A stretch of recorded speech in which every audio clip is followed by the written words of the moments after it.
예, 숨차게 달려왔습니다. 아침부터 그냥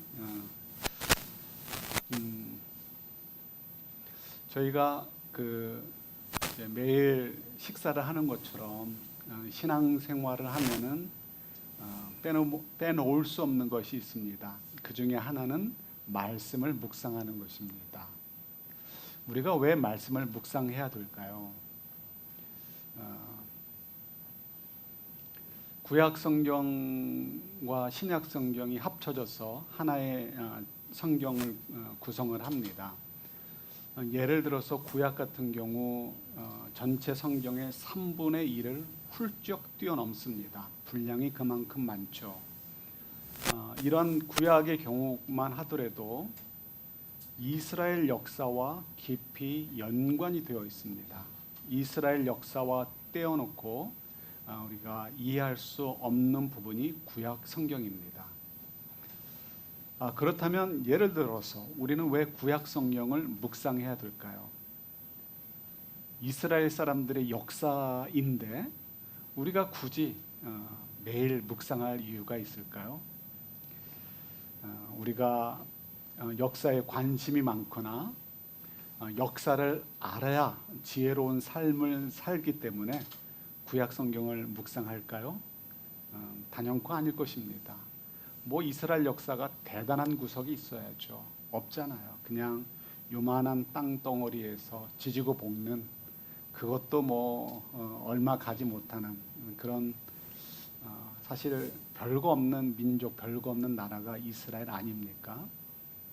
그러니까 그들의 역사를 통해서 우리가 뭐 배울 거 없습니다. 그들이 선진국도 아니죠.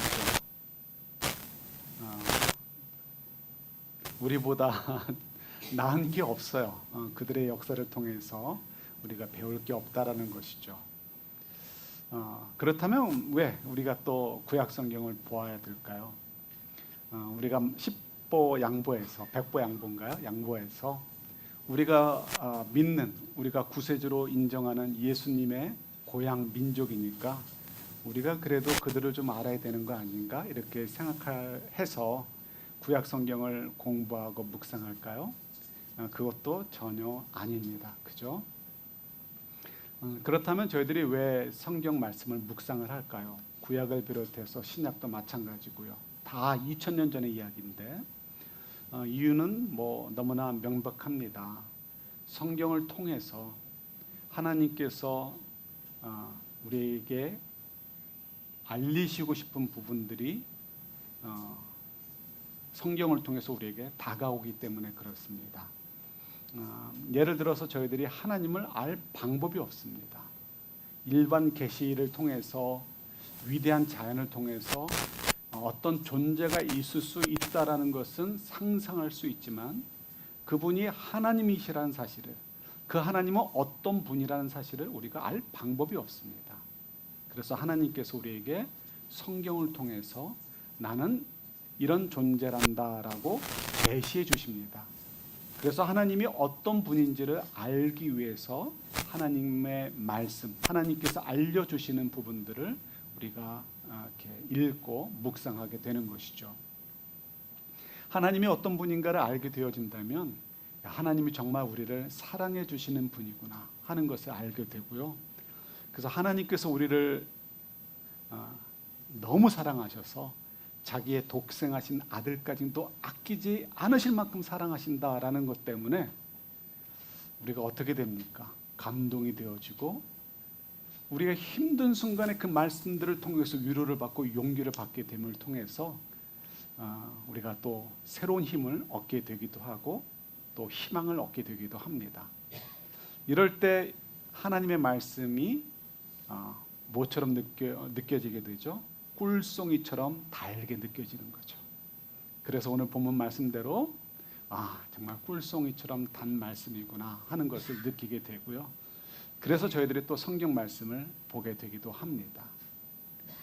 하나님께서 우리들을 사랑해 주신다라는 거 알았습니다. 또 우리가 인격체이기 때문에 나도 하나님을 사랑해야지 이런 마음이 있잖아요.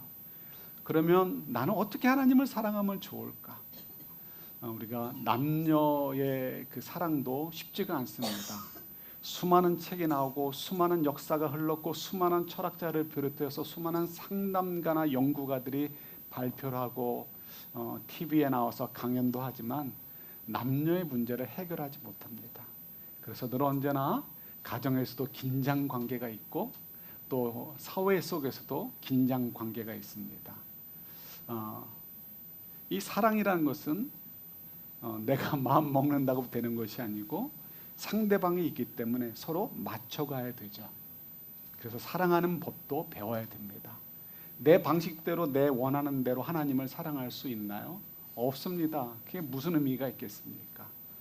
그래서 많은 사람들이 실패를 했죠. 예를 들어서 모세의 때 여러분 이제 묵상하시겠지만 모세의 때 하나님 백성들이 하나님을 향한 열심을 낸다고 해서 금으로 송아지를 만들어서 이 금송아지가 우리를 구원하신 하나님이다 라고 했다가 아주 하나님한테 혼나는 일을 경험하게 되죠. 내가 아무리 열심을 내도 방법이 옳지 않으면 하나님을 향한 사랑을 제대로 할 수가 없습니다. 그래서 하나님께서 성경을 통해서 나를 사랑할 때는, 나와 사랑의 관계를 맺어갈 때는 이렇게 해야 돼라고 이제 알려주시는 것이죠. 우리가 흔히 얘기하는 대로 남자는 문제가 생기면 굴 속에 들어가고 여자는 굴 밖으로 나와서 떠들어야 된다. 이런 얘기 하잖아요. 그것처럼 이 서로 다르단 말이에요. 우리가 하나님을 우리 마음대로 사랑하는 것이 아니고 하나님의 방법에 맞춰서 사랑해야 되겠죠. 남자와 여자는 동등하지만 하나님과 우리는 다릅니다. 창조 주시고 그래서 우리와 전혀 다른 차원의 고급한 그런 존재이십니다. 그래서 우리가 사랑할 때 하나님을 따라 고급하게 살아가는 것, 사랑해 가야 되는 것이죠. 그래서 우리가 근래도 지난주에도 묵상했나요? 마음으로만 미워해도 뭐다? 살인하는 것이다라고 얘기합니다. 이 땅 사람들끼리 관계에서는 문제가 없습니다. 그러나 저희들이 영적인 존재이고 하나님을 사랑하는 관계이기 때문에 하나님을 사랑하기 위해서는 어떻게 해요? 내가 마음으로도 미워하는 것을 극복하기 위해서 노력해야 되는 거예요. 우리가 마음으로라도 질투하는 것을 극복하기 위해서 노력해야 되고 열등감에서 벗어나기 위해서 노력해야 되고 우월감에서 벗어나기 위해서 노력해야 되는 것이죠. 무엇 때문에? 다른 것 아니에요. 하나님을 바르게 사랑하기 위해서. 하나님이 그렇게 하는 것이 사랑이다라고 말씀해 주셨기 때문에 그런 것이죠. 그래서 오늘 이렇게 말씀 가운데 보면 104절에 보면 그래서 거짓된 길은 어떤 길이든지 미워합니다. 말씀을 통해서 그래 이런 것들은 사탄이 좋아할 일이지 하나님이 좋아하시거나 하나님과 우리가 사랑하는 방법이 아니구나 하는 것들을 깨닫게 되는 것이죠. 그리고 이제 저희들이 이런 또 생각도 하게 되지 않습니까? 나는 왜 이 땅에 존재할까? 내가 사는 의미는 무엇일까? 이런 생각 안 하는 분은 없잖아요. 그죠? 그래도 우리가 개도 아니고 돼지도 아닌데 어떻게 그런 생각을 안 하고 살 수 있겠습니까? 살다 보면 정신없이 어떤 고를, 목표를 이루기 위해서 달려갈 때가 있습니다. 성공해야지, 입학해야지, 혹은 입사해야지, 어느 순간까지 도달해야지 하고 달려갈 때가 물론 있습니다. 그럴 때 보면 몇 년이고 내가 왜 이 땅에 존재했지? 내가 왜 이 땅에 살고 있는 것이지? 라는 것에 대해서 깊이 생각 못할 수 있습니다.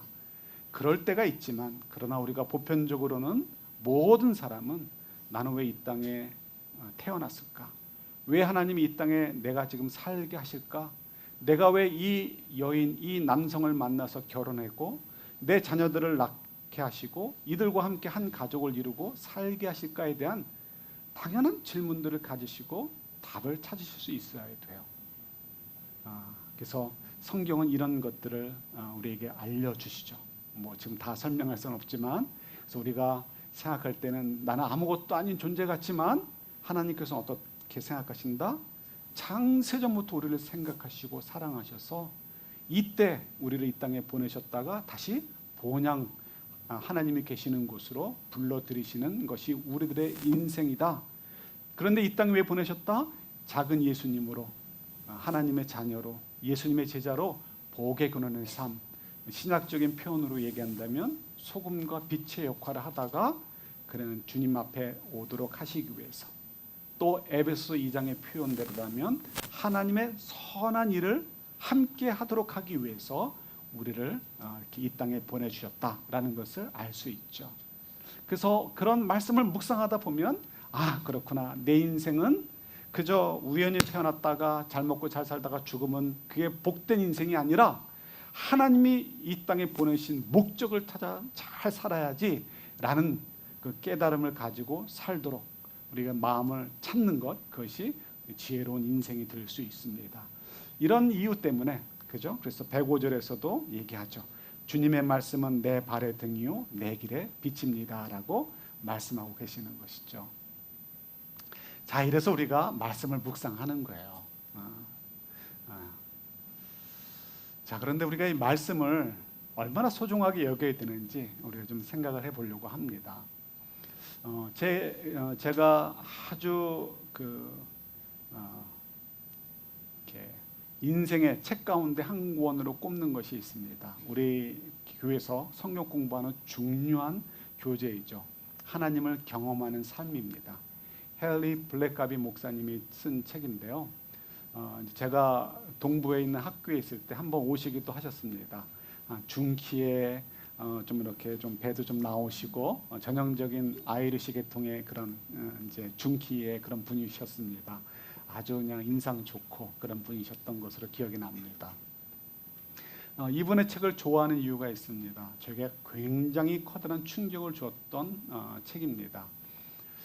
저도 젊었을 때까지만 해도 하나님을 참 멀리 있는 분으로 생각했던 것 같습니다. 임마누엘이라는 것은 머리로 알죠. 신학적으로 알죠. 공부했으니까 알죠. 그럼에도 불구하고 하나님은 나에 대해서 크게 관심 없는 것 아닌가라는 생각을 가질 수밖에 없었습니다. 왜 그럴까요? 기도했는데 기도응답이 안 돼요. 누가 기도응답 받았다고 간증하는 거 듣게 되면 도전이 되기보다는 뭐가 더 생겨요? 절망감, 열등감, 혹은 또 화, 이런 거가 생기는 거죠. 그래서 저도 어린 나이에 승부를 걸어보겠다고 겨울방학 때 한번 이제 당시에 유명했던 한월산 기도원을 찾아갔습니다. 그리고는 이제 저녁에 집회가 끝나고 용기를 내서 이제 눈밭으로 나가서 이제 숲으로 가서 기도를 하려고 했습니다. 어른들이 볼 때 혼자 와가지고 기도하려는 모습이 이뻐 보였는지 이런저런 설명도 해주시고, 처음 보는 분들인데, 그리고 바닥에 깔라고 이렇게 이 박스 또 마련해주고 하시더라고요. 그냥 가서 기도해 봤는데 그래도 뭐 별거 없더라고요. 나중에 이제 말씀으로 이게 해결이 되는데, 그래서 하나님은 멀리 계시고 나한테 늘 항상 관심 갖고 계신 분은 아닌 것 같기도 하고, 내가 죄 때문인가, 믿음이 부족해서인가, 기도를 열심히 안 해서인가, 이런 것 때문에도 고민을 참 많이 했습니다. 그리고 기껏해야 내가 큰 맘 먹고 하나님을 찾아가서 하나님을 설득하든지 감동을 들여가지고 하나님이 마음을 체인지해서 나에게 관심을 갖도록 하게 하는 것이 기도다라고 생각을 했습니다. 그러다 보니까 하나님과의 관계가 깊을 수가 없는 것이죠. 가까운 것 같다가도 또 냉랭한 것 같고 헷갈리는 거예요.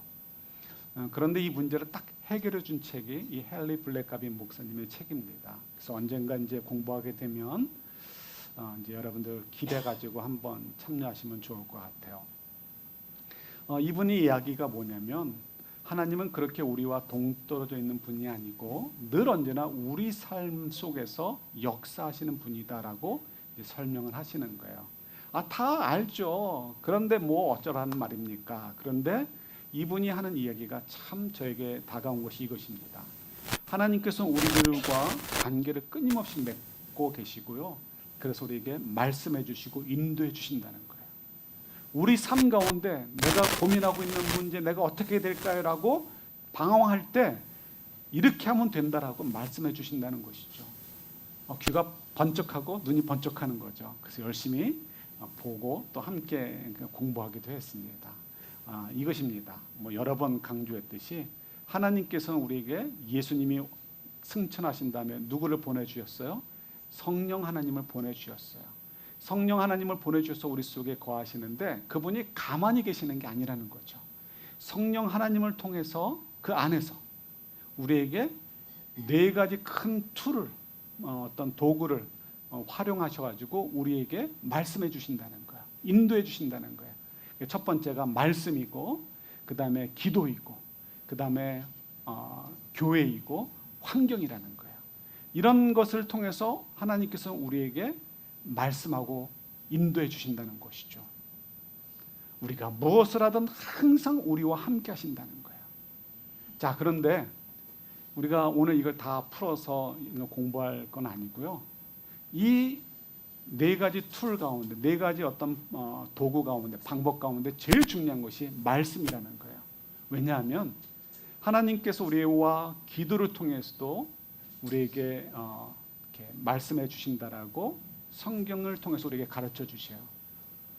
그 말씀은 뭐냐면 기도를 우리 마음대로 하면 되지 않는다는 거예요. 오늘 장로님 기도 가운데서도 그런 표현이 나왔습니다만, 아니 기도는 내가 원하는 것 하나님께 달라고 하는 거 아닌가? 우리가 이렇게 생각하잖아요. 그러나 성경을 보면 꼭 그렇지 않아요. 우리가 바라는 것이 주님의 뜻 안에 있어야 돼요. 나중에 조금만 더 설명을 다른 것과 묶어서 해드리도록 할게요. 다음 주나 그 다음 주에 또 한번 이 기도에 대해서 좀 더 설명을 드리도록 하겠습니다.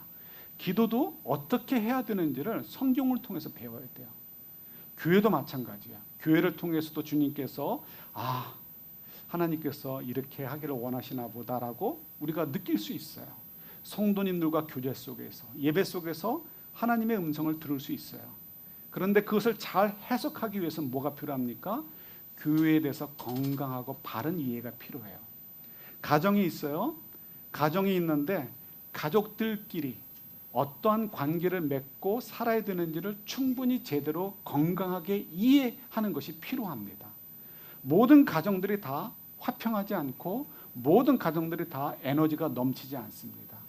가족에 대한 충분한 이해가 있지 않는 분들은, 가정에 대한 언더스탠딩이 부족한 분들은 내 중심이 됩니다. 왜 내 가족들이 나를 위해 헌신하지 않을까? 왜 내 말에 귀 기울이지 않을까?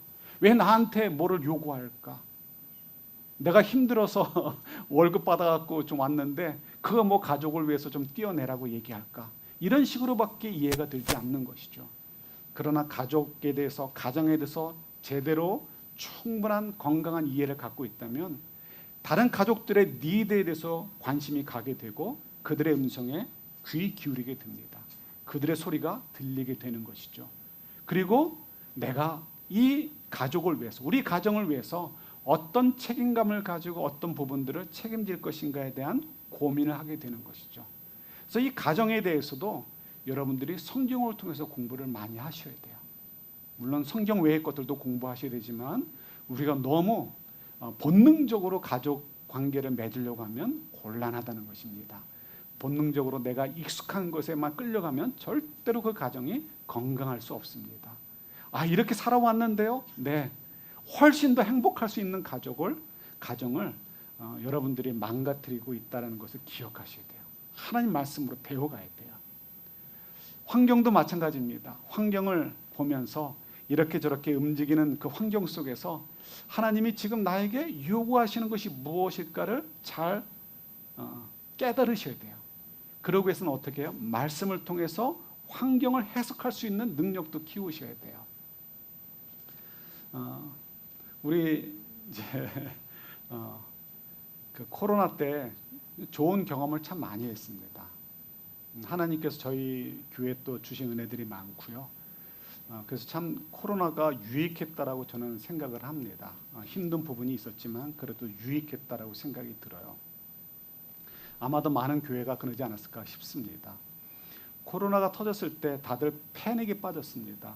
락다운했을 때 밖에도 마음대로 나가지 못할 때 월그린이나 가야 나갈 수 있는 그때에도 그런 때가 있었죠. 그래서 우리가 마음에 불안할 때가 있었습니다. 어떻게 될까 걱정이 되죠. 그런데 여러분 기억하실지 모르겠는데 적어도 제 기억으로는 제 입에서나 우리가 공적인 기도를 할 때 한 번도 하나님 코로나가 빨리 끝나게 해주세요라고 기도한 적이 없습니다. 그죠? 어떤 사람들은 이 믿음 없는 사람들아 이렇게 했을지 모르지만 아니에요. 이유가 있죠. 코로나가 우연히 터졌을까요? 우리들의 눈에는 우연히 터졌을지 혹은 사람들의 욕심 때문에 터졌을지 모르지만 모든 것을 통치하시는 분은 누구예요? 하나님이시죠. 우연이 없습니다. 하나님께서 분명히 큰 계획을 가지시고 코로나라는 국면을 허락해 주신 것이죠. 하나님께서 계획하신 바가 있는데 아무것도 모르는 우리들이 빨리 끝내게 해주세요. 빨리 끝내게 해주세요 하면 어떡해요? 하나님이 얼마나 답답하시겠습니까? 웃기는 일인 거죠. 그러니까 하나님의 크기의 일들은 하나님께 맡기는 것입니다. 하나님께서 인도하시는데 우리 따라가면 돼요. 비가 많이 올 땐 비를 좀 맞아야 된다는 얘기를 그때 나누기도 했습니다. 대신에 우리는 뭘 했습니까? 그때 그런 어려운 순간에 하나님께서 우리에게 나에게 요구하시는 것은 무엇일까에만 집중하자라고 했습니다. 그래서 정말 그렇게 보냈습니다. 우리가 어떻게든지 이런 어려운 상황 속에서 믿음에 흔들리지 않고 하나님을 신뢰하면서 어떻게 하면 이렇게 그 긍정적으로 사는 모습을 담대히 사는 모습을 다른 사람들에게 보여줄 수 있을까? 이런 것 때문에 많은 말씀을 나누었고요. 또 우리 교회가 어떻게 이 어려운 때 빛과 소금의 역할을 감당할 수 있을 것인가? 우리에게 요구하시는 것이 무엇일까를 또 많이 말씀을 가지고 나누기도 했습니다. 그래서 정말 코로나 기간에 하나님께서 허락하신 것도 많고 여러분들이 헌신을 많이 해서요. 정말 선교지라든가 주변의 어려운 분들, 어려운 교회 정말 많은 도움의 손길을 우리가 보낼 수 있었습니다. 처음엔 저희도 겁이 났어요. 그러나 처음에 그 겁나는 순간을 우리가 주저앉지 않고요. 겁이 났지만 그래도 정말 조그만 액수로 시작을 했지만 하나님께서 우리에게 요구하시는 것이 이런 것이 아닐까라고 헌신하게 됐을 때 제 생각에 처음 것의 100배 이상을 나중에는 우리가 헌신할 수 있게 되었어요. 이거 대충 계산했을 때 그런 것 같습니다. 이런 것들이 환경 속에서 우리에게 요구하시는 하나님의 음성이 무엇인가를 캐치하는 또 해석할 수 있는 능력이다라고 얘기할 수 있어요. 이런 것들을 알기 위해서는 어떻게 우리가 말씀을 묵상해야 되고 말씀을 가지고 공부를 하게 되는 것이죠. 이런 순간들을 경험하면서 어떻게 돼요? 코로나 기간을 지나면서 우리가 이제 끝났다가 아니고 감동과 감격이 있었잖아요. 하나님께서 우리를 이렇게 인도해 주셨네. 하나님이 이렇게 우리들을 사랑해 주셨네 라는 그 감동과 감격이 있었고요. 코로나 기간을 통해서 우리 성도님들이 오히려 더 이렇게 똘똘똘 뭉치게 되어지고 그리고 코로나 이후의 시간을 우리가 어떻게 준비해야 될까라고 또 기도하게 됐을 때 이후에 하나님께서 또 우리에게 이런 길들로 허락해 주셨음을 저희들이 보게 되죠. 그래서 우리가 말씀을 통해서 우리가 기대하는 것이 있고 하나님의 인도하심에 대해서 우리가 감동받는 것이 있습니다. 그래서 우리가 시편 119편에 지금 읽은 말씀들이 오늘 본문 말씀 103, 104, 105절 그 밖의 말씀들이 정말 꿀송이처럼 달고 내 발의 등이요 내 길의 빛이 니다라고 고백할 수 있게 되는 것이죠. 그래서 저희들이 말씀을 정말 묵상해야 될 이유가 있습니다. 더욱이 이런 경우도 있습니다. 여러분들이 다들 말씀을 보면서 눈물을 흘린 적이 있으신 분들이에요. 육체의 눈물은 아닐지 몰라도 가슴의 눈물, 마음의 눈물, 영혼의 눈물들은 다 흘려보신 분들이십니다. 그런데 살다 보면 살아야 된다는 이유 때문에 열심히 기도하고 열심히 믿음을 따라 산다 할지라도 내가 정말 은혜 받고 소중하게 여겼던 말씀을 잊어버리고 살 때가 있습니다. 그러다가 어느 날 그 말씀을 다시 보게 되었을 때 그 말씀 옆에 해놨던 묵상했던 그 노트를 보게 될 때 그때 감격을 또 회복하고 또 내가 잊고 있었던 말씀을 또 더 소중하게 여기는 그런 일들도 있게 되죠. 예를 들어서 우리가 그 다니엘서 말씀을 볼 수 있습니다. 다니엘서 말씀에 보면요, 9장 1절 2절 우리 한번 같이 읽어보도록 할게요. 우리 다니엘서 9장 1절 2절인데 같이 한번 봤습니다. 메대 족속 아수에로의 아들 다리오가 갈대아 나라 왕으로 세움을 받던 첫 해 곧 통치 원년에 나 다니엘이 책을 통해 여호와께서 말씀으로 선지자 예레미야에게 알려주신 그 연수를 깨달았더니 곧 예루살렘의 황폐함이 70년 만에 그치리라 하신 것이니라. 아멘. 이 말씀을 읽으면서 제가 또 깜짝 놀랐어요. 왜 놀랐을까요? 제 와이프 이름이 여기 있어가지고 예. 여러분 다니엘은 이제 주전 605년경에 포로로 끌려간 사람입니다. 다니엘은 정말 믿음의 사람이에요. 그가 우리가 아는 대로 열심히 기도하고 믿음 생활 잘해가지고 총리까지 이르게 됐던 사람이기도 하죠. 그런데 놀랍게도 이 다니엘이 너무나 중요한 하나님의 말씀을 모르고 있는 것처럼 나오는 거예요. 그 말씀이 뭐예요? 주전 597년경에 예레미야 선지자를 통해서 하나님이 주신 말씀이에요. 그 말씀은 포로로 끌려갔던 사람들이 다시 돌아오는 것이 아니고 70년을 지난 다음에야 돌아올 수 있게 된다라는 말씀이었어요. 포로로 끌려갔던 백성들은 자기들이 오랫동안 그곳에서 살 거라고 생각을 하지 않았습니다. 잡을 구하지도 않았던 것 같고요. 결혼도 안 하려고 하고 자식도 낳지 않으려고 했던 것 같아요. 그만큼 우리 곧 돌아가게 될 거야라는 생각을 가지고 있었던 거예요. 어떻게 보면 굉장히 좋은 믿음처럼 보여요. 그러나 하나님께서는 아니다라고 말씀하셔요. 그래서 예레미야 27장에 보면 자세히 나오는데 하나님께서 예레미야에게 이런 말씀을 주시면서 포로들이 끌려가 살고 있는 포로 캠프에 편지를 보내서 그들이 생각을 바꾸도록 해라라고 말씀을 하십니다. 그래서 그 편지 내용에 뭐가 있냐면 너희들 땅도 사고 집도 사고 집도 짓고 잡도 얻고 그리고 시집가고 장가가고 애들 낳고 해라. 그리고 너희들을 잡아온 나라들을 위해서 기도하라.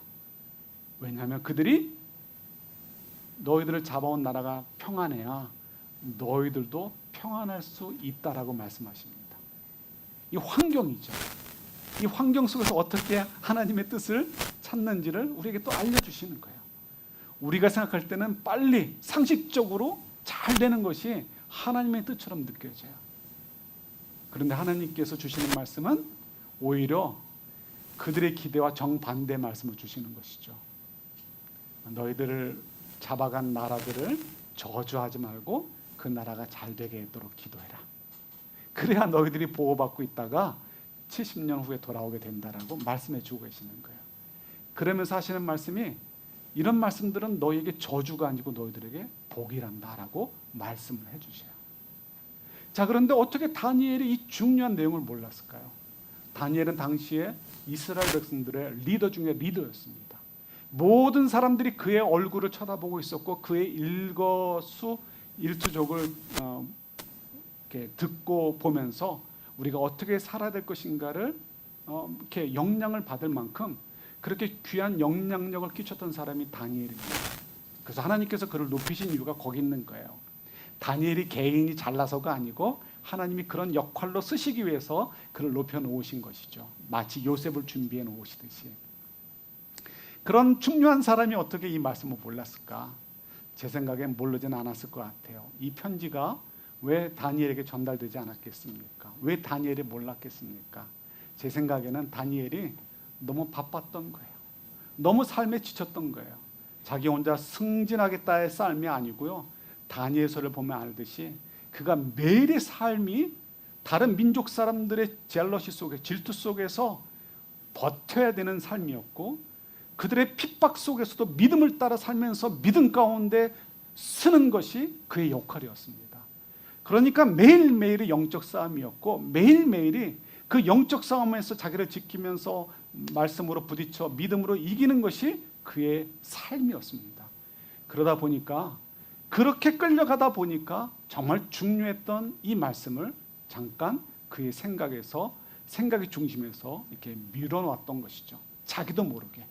그러나 말씀을 묵상하다 보니까 이 말씀이 있었네라는 것을 발견하게 되어지고, 그리고 이 말씀대로 될 것에 대한 이제 확신을 가지고 기도하게 되는 것이죠. 결국 그 기도는 누구에게 들으라고 하는 기도예요? 하나님이 아니라 이스라엘 백성들에게. 야, 너희들이 이제 깨어나라. 너희들 준비해라. 너희들 이 땅에서 뿌리 내린 것들을 정리해라. 왜요? 이제 우리가 돌아갈 때가 되었다라는 것을 알려주기 위함이었던 것이죠. 우리가 가졌던 중요한 은혜의 순간들을 잊고 지낼 수 있어요. 그러나 우리가 말씀 묵상을 통해서 다시 그 말씀을 만나게 될 때 우리가 그 감격을, 그 감동을 우리가 더 배가할 수 있게 되어지고요. 우리 삶을 더 강하게 역사하게 만들 수 있는 것이죠.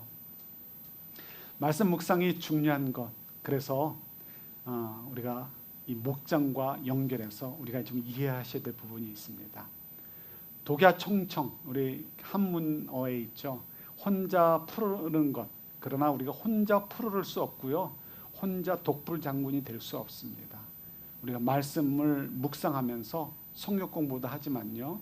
내가 말씀을 묵상하고 그 말씀을 가지고 은혜 받고 해석하고 적용할 때 나의 판단이 맞는가 틀리는가를 점검하는 것이 늘 필요합니다.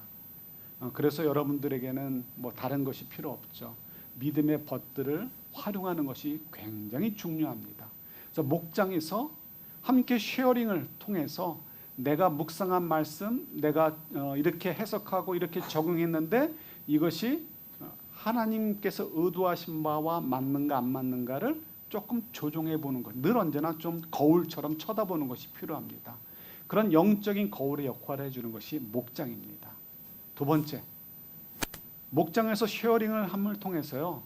내 마음속에 혼자 생각했던 것으로 끝날 수 있고 덮어질 수 있는 것들이 내 입을 통해서 쉐어링을 함을 통해서 나의 고백이 될 수 있습니다. 머리로만 생각하고 지나가면 그걸로 끝날 수 있어요. 그러나 말로 고백함을 통해서 내 스스로 더 확신이 되어지게 되어지고 주님 앞에서 다른 성도 앞에서 고백했으니까 내가 그렇게 살려고 더 애쓰게 되는 것이죠. 우리가 관계에 있어서 되게 어렵지 않습니까? 현대인들은 누군가에 대해서 한번 삐지면 미워하는 마음 생기고 그를 정당화시키려고 하는 그런 본성들이 우리에게 있잖아요. 근데 하나님은 그렇게 우리를 놔두지 않으시거든요. 그래서 말씀을 통해서 그런 말씀에 도전을 받으면 혼자 생각하면 그걸로 끝날 수 있는데 이야기를 꺼내고 나누다 보면 용기를 얻게 되어지고 실제로 그렇게 살아갈 수 있는 그런 어떤 동력을 또 우리가 받게 되기도 하는 것이죠. 그래서 그런 유익이 또 있습니다. 마지막으로 한 가지 더 유익을 생각한다면 이것입니다. 말씀을 쉐어링하고 하다 보면 내가 경험하지 못했던, 내가 미처 깨닫지 못했던 하나님 말씀의 깊이와 하나님이 하시는 일들에 대해서 더 우리가 경험할 수 있습니다. 누굴 통해서? 함께 몸을 이루는 목원들의 입을 통해서, 그들의 삶을 통해서, 그분들의 영혼을 통해서 우리가 또 전달받을 수 있게 되는 것이죠. 그래서 우리 삶이 더 풍성해지게 되어지고 하나님이 그런 분이었구나, 내가 미처 몰랐었는데 하나님이 이런 분이었구나 하는 것을 깨달으면서 또 감동이 오게 되고 감격을 느끼게 되는 것이죠. 이러면서 정말 주의 말씀은 내 발의 등이요 내 길의 빛이니이다. 꿀송이보다 더 답니다. 내가 이 죄악들은 멀리합니다라고 우리가 고백할 수 있게 되는 것입니다. 목장 시작하죠. 죄송해요, 시니어 분들에게는 어떻게 하든지 좌우지간 빨리 해결해 보도록 노력할게요. 나머지 분들 목장 정말 여러분 소중하게 여기시고요. 인생 한 번 가면 돌아오지 않지 않습니까? 이 2024년 이 가을 동안에도 여러분들을 향해서 주님이 가지고 계신 기대가 있어요. 그런데 내가 내 속에 빠져 살면 여러분들의 인생은 연속극에 빠져 사는 인생이 끝날 수밖에 없습니다. 그러나 우리가 말씀을 묵상하고 그 말씀과 더불어 씨름하고 우리가 서로 함께 한 몸을 이루는 형제 자매들과 함께 이 문제를 가지고 함께 나누고 기도하고 쉐어링함을 통해서 우리가 하나님의 음성을 듣고 하나님의 음성에 반응하는 저희들이 될 수 있고요.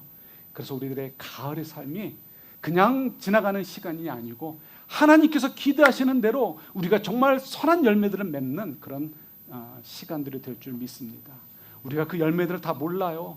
내가 열심히 살아왔는데 내가 뭘 남겼는지 모르겠습니다라고 이야기할 수 있습니다. 여러분, 그렇게 이야기하시는 것이 맞습니다. 그것이 옳은 것입니다. 나는 뭘 남겼어요라고 하는 것은 착각입니다. 그것은 착각이고요. 나는 뭘 남겼는지 모르겠어요라고 하는 것이 주님께서 사용하시는 방법이고 그것이 이렇게 하나님께서 기대하시는 열매들입니다. 목사들 같은 경우 쉽게 빠질 수 있는 게 있죠. 나중에 저는 그렇게 기억되지 않기를 바랍니다. 우리가 어떤 좋은 건물을 샀어요. 나중에 두고두고 이거 박용준 목사 때 샀어요라는 얘기가 없었으면 좋겠어요. 그는 진짜 멍청한 생각이에요. 건물이 뭡니까? 아무것도 아닌 거예요. 그죠? 우리는 몰라요. 하나님께서 귀하게 여기는 것이 무엇인지 모릅니다. 제 소원은 뭐라고요? 은퇴한 다음에 여러분들이 딱 6개월만 기억해달라는 거예요. 그 다음에는 잊어달라는 거예요. 정말로요. 농담이 아니고 정말로. 기억할 이유가 하나도 없어요. 그저 주님께만 바라보시고 주님만 바라보고 사는 거예요. 우리가 무엇을 남겼는지 정말 모릅니다. 우리 자녀들이 좋은 대학 가고 좋은 집 찾았으면 그것이 우리가 남긴 건가요? 열매인가요? 아니란 말이에요. 성경은 단 한 번도 그렇게 얘기하지 않습니다. 우리가 무엇을 남겼는지는 몰라요. 그러나 하나님께서는 우리가 주님과 더불어 살아감을 때 천사도 흠모할 만한 아름다운 열매들을 남기게 하신다는 것이 성경의 가르침이잖아요. 그래서 여러분, 정말 인생은 중요합니다. 하루하루가 소중합니다. 그래서 여러분, 목장을 통해서 말씀과 더불어 뒹구시고 하나님이 기뻐하시는 그런 또 이 가을을 살아갈 수 있는 저와 여러분들이 될 수 있기를 우리 주님의 이름으로 축원합니다. 하나님 아버지, 저희들이 또 귀한 말씀을 받습니다. 또 목장을 출발합니다. 말씀 묵상을 통해서 목장에 참여하던 아니던 말씀과 더불어 주님과 동행하는 저희들, 말씀을 통해서 주의 놀라운 사랑 때문에 감격과 감동을 받으며 살아가는 저희들이 되도록 도우시고 인도해 주옵소서. 예수님 이름으로 기도드립니다. 아멘. 자, 우리 함께 일어나셔가지고요. 네.